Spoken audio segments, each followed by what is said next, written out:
Hey, it's your boy, Sean, the Christian Imperialist here. It is December the 20th, and boy, oh boy, got an email this morning from VRBO letting me know that they're changing their policy regarding how hosts have to interact with their customers. And in this video, I'm going to talk to you about how this might actually be asking us to violate state law.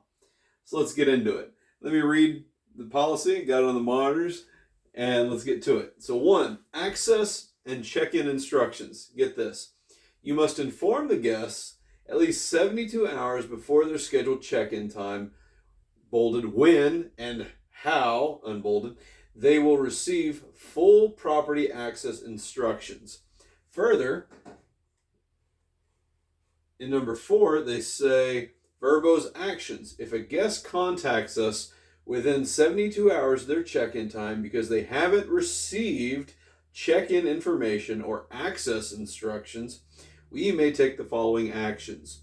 1, we will either provide the information if we have it, or contact you for a resolution so that the guest can proceed with their stay.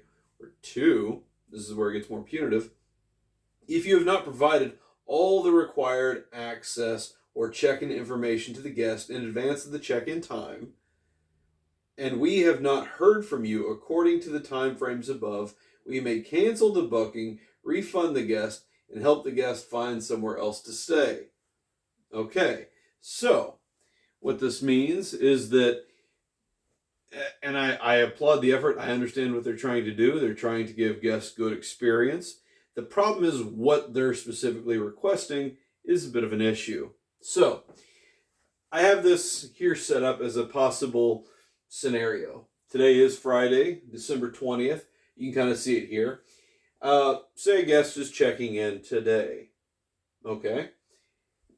Before, say check-in time is 4 p.m. Say 72 hours before would be Tuesday, December 17th at 4 p.m. You need to have all this information front-loaded that they're going to check in here and have all the instructions of when and how and all that. Okay, pretty simple, pretty well understood. The problem with that is that if I have another guest and they are staying till 11 a.m., our checkout time, on Friday, the same day as a turnover check-in, so I give my cleaners a good 5 hours to get a turnaround, which seems like a lot of time unless you have multiple properties, which I do. But regardless, let's say this is the only turnover, hypothetically. What does this mean? A guest checks out at 11. My cleaners have 5 hours to get this property ready. Okay? The problem with this policy is that I need to be able to tell the guest on Tuesday, 3 days in advance, when they can get, obviously you have the 4 p.m. check-in, and how to get in.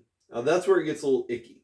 So since COVID, we have what's known as contact-free check-in, where we don't see a customer or a guest face-to-face. We send it all online. We have smart locks, or we have a keypad that has some prearranged numbers put into it.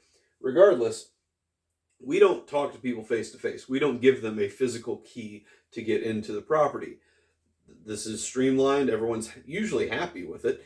I don't want to deal with some idiot if I'm trying to check into a place. I don't like going to a hotel and having to deal with the front lobby and all that. That's just me. But I'm a little bit of an introvert. Anyway, so hypothetically, we have this situation. Well, anyone who's been in the hospitality space knows sometimes you have guests that overstay. Hey, I'm here for a symposium. My stuff's there. I can't get back until like 2 p.m.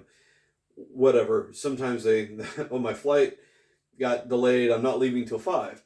Okay, well, I can't look into the future from Tuesday and tell the upcoming guests through VRBO, hey, we aren't going to be able to make this deadline. Okay, it happens. Okay.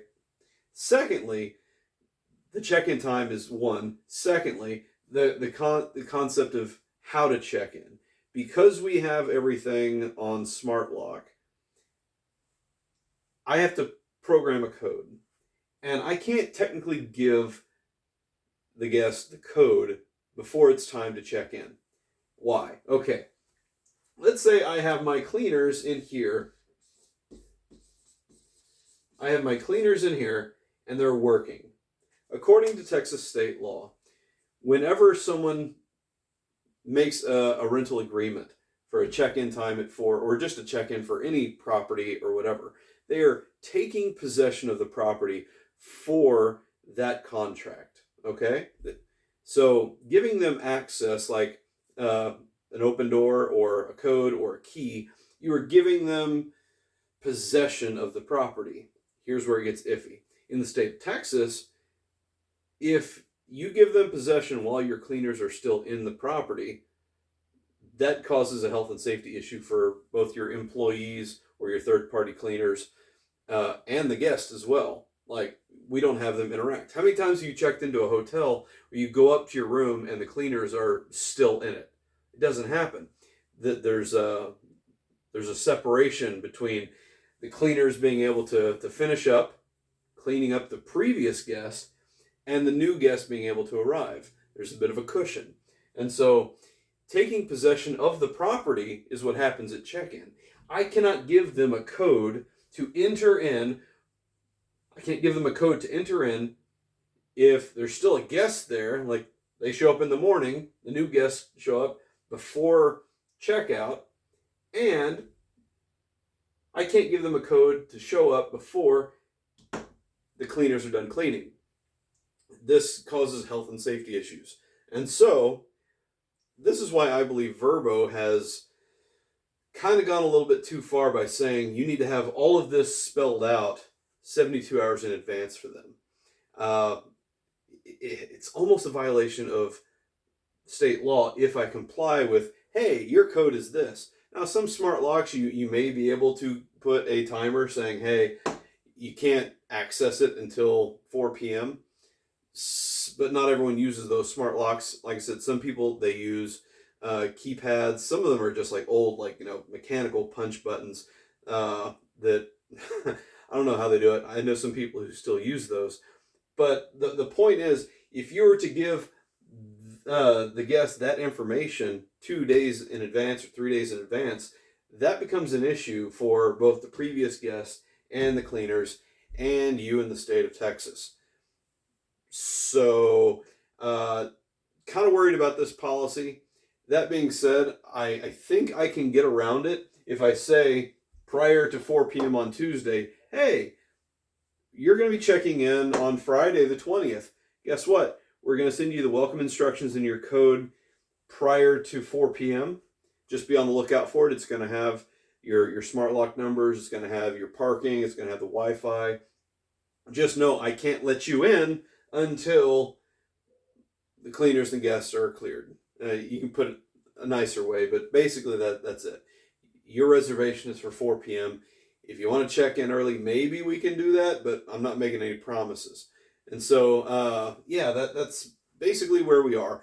I'm kind of worried that VRBO's asking us to do something that we can't do legally. And so maybe that's the workaround, is just say, hey, be on the lookout for Friday, but you're not getting a code yet unless, there is no guest. Sometimes that does happen where you have vacancies and guests can check in like early in the morning on Friday because you don't have to worry about cleaning and turning over. So that's what I got today.